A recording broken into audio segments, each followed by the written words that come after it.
Hi everyone, kumusta? I hope nga okay ra kaayo mo karon. So, sa akong last video, I shared about why I chose to wait for God's best sa akong love life. Karon, gusto na ko i-dive deeper into something na na-realize na ako during this season of waiting. And it's all about kung saon pagpangita og joy and purpose bisan naghulat pa ta. Lisod yun ang maghulat, labi na kung murag wala pa'y klaro unsay mahitabo. Pero sa akong experience, natun-an ako nga ang waiting dili dapat sayangon. It's not just about waiting for something to happen. It's about allowing God to work in us and through us in the present moment. So today, let me humbly share what I've learned about finding joy and purpose while waiting. Pinakauna sa tanan, ang kuno nato, waiting is hard. Naay mga times nga maka-feel ko impatience, loneliness, or even self-doubt.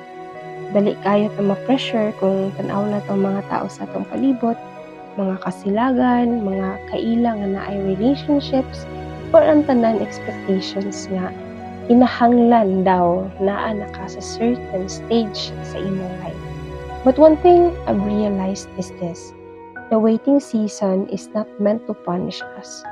It's a gift, a sacred time nga gihatag sa Ginoo aron mag-grow ta og ma-prepare para sa mas dakong plano niya sa atuang kinabuhi. Ang joy of purpose dili nato na makit-an kung mag-focus ra ta sa unsay wala. Pero makit-an nato na kung mag-focus ta sa unsay gibuhat ni God sa atong kinabuhi karon. So, how do we find joy while waiting? Here's what God has been teaching me. Number 1, you have to grow in your relationship with God. Joy starts in the presence of God. Dili mahitabo nga maka-feel ta og true joy kung dili nato siya unahon.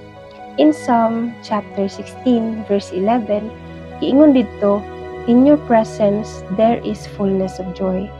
We have to spend time in His Word, in prayer, o in worship. Ang kalipay nga gikan sa Ginoo dili gid mawala bisan pa unsa kalisod ang panahon. Number 2, discover and pursue your purpose. Instead of focusing on what's missing, focus on the calling nga gihatag ni God sa imo. Unsa man imong mga gifts, imong mga talents, invest in growing yourself. Ayaw sayangi or usiki ang panahon pinaagi sa paghulat lamang, kundi gamita kini aron mag-serve sa uban ug mag-glorify sa Ginoo. 3, you have to nurture God-centered relationships. Ang relationships nato karon like family o mga true friends mahimong sources of joy o growth. Spend time with them, encourage each other, and make these connections count. One thing I've realized is that waiting is not just about receiving what we want. Ang mas deeper nga purpose sa waiting is about becoming who God wants us to be.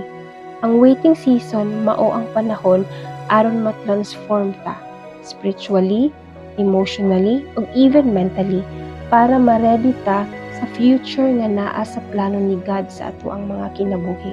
In 1 Corinthians chapter 10 verse 31, it says there, "Whatever you do, do it all for the glory of God." Bisan pa sa season of waiting, naa gihapon tay purpose. Bisan wala pa nangabot ang mga buta nga atong gipangayo, ang purpose nato dili na matapos or dili na mahuman. Instead, our purpose is to serve God and love others wherever we are now. Mga higala, kung naghulat ka man karon, whether it's for the right person, the right opportunity, or the fulfillment of a dream, hinaot na dili ka mawad-an og paglaom. Ang waiting dili na sayang kung kita nagasalig sa Ginoo.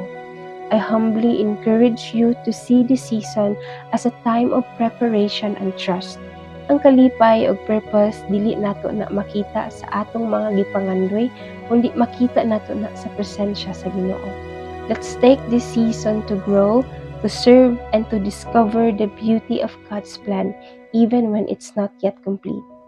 Salamat kaayo sa inyong pagpaminaw o pagtanaw. If you have any reflections or questions, feel free to share. Let's grow together in faith and trust sa atong buhi nga Ginoo. God bless and see you sa next video.